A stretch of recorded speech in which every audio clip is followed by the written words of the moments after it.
Assalamualaikum warahmatullahi wabarakatuh.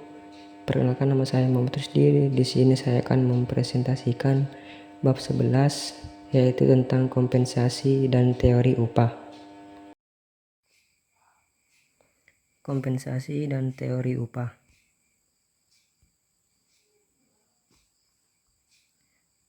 Pengertian kompensasi.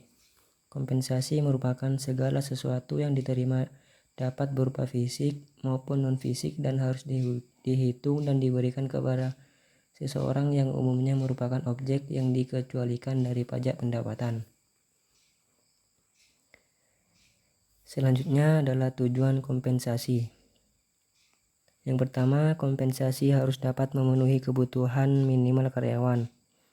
Mengenai hal ini sudah ada ketentuan minimal UMR, upah minimum regional dari pemerintah. Yang kedua, kompensasi harus bervariasi. Artinya, kompensasi yang diberikan tidak perlu dalam bentuk uang saja, tapi harus dibuat variasi tertentu dengan mempertimbangkan kompensasi dalam bentuk in natura dan berbagai fasilitas. Selanjutnya, macam-macam benefit yang diterima oleh karyawan. Yang pertama, suplemen al-pay benefit, yaitu benefit yang diberikan kepada karyawan yang tidak bekerja, misalnya karena libur, cuti, atau karyawan dirumahkan, PHK, dan sebagainya. Yang kedua adalah insurance benefit. Insurance benefit ini disediakan dalam bentuk asuransi kecelakaan, kesehatan, asuransi jiwa, dan sebagainya. Yang ketiga, retreatment benefit. Retreatment benefit yaitu pembayaran yang akan diterima oleh karyawan apabila mereka pensiun. Di negara kita ini sudah ada taspen untuk pegawai negeri, yaitu tunjangan asuransi pegawai negeri yang akan mereka terima pada saat mulai pensiun. Selanjutnya adalah teori upah. Yang pertama, teori tawar-menawar.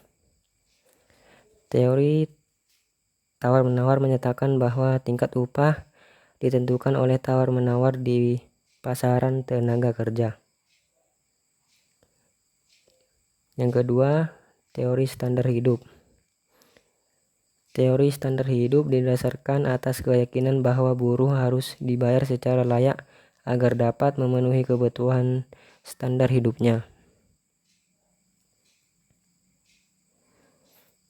Selanjutnya, metode pembayaran upah.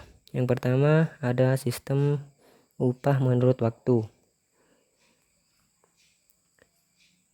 Dalam beberapa tipe pekerjaan, kadang-kadang lebih mudah menetapkan upah berdasarkan tanggung jawab yang dipikulkan kepada karyawan dibandingkan dengan produktivitas yang dihasilkannya.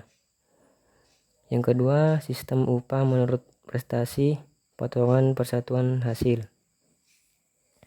Sistem ini didasarkan atas prestasi dari pekerja atau per unit produk yang diselesaikannya. Yang ketiga, sistem upah borongan.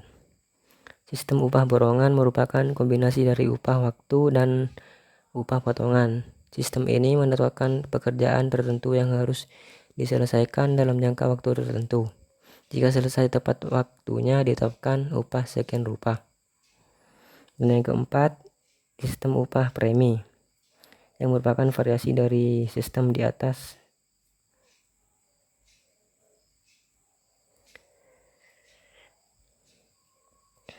Sistem upah premi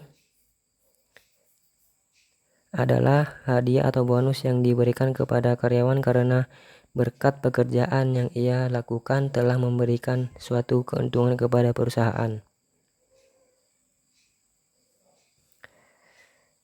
Ada macam-macam sistem upah premi.